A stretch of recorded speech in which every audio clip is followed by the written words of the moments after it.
de lo que se hizo aquí en el 2010 con ocasión del terremoto y la solidaridad del pueblo dominicano con el pueblo haitiano.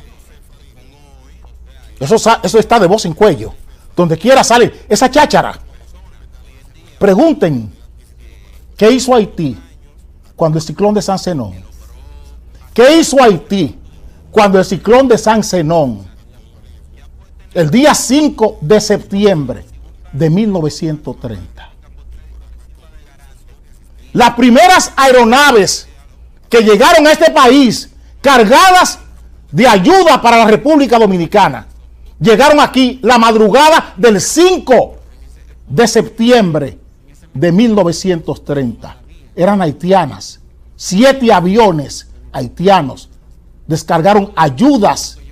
Y toda la operación que se hizo en este país por parte de la comunidad internacional para desembarcar y traer comida y ayuda en construcción sin varilla y cemento. En 1930, 18 días después de Trujillo juramentarse como presidente de la República, vino a través de Haití.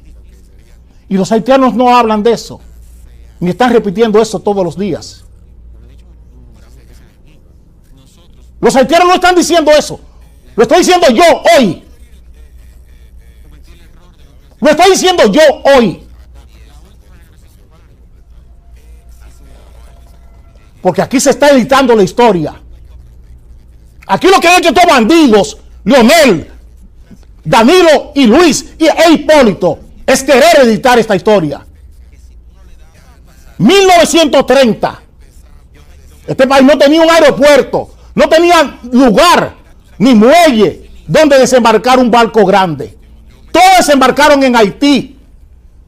Y las primeras naves que llegaron aquí, aviones, 7 haitianas, no internacionales, no de ayuda internacional, de Haití, cargadas de ayuda para la República Dominicana con el ciclón de San Zenón, llegaron de Haití, 7 naves, 2 días después del ciclón.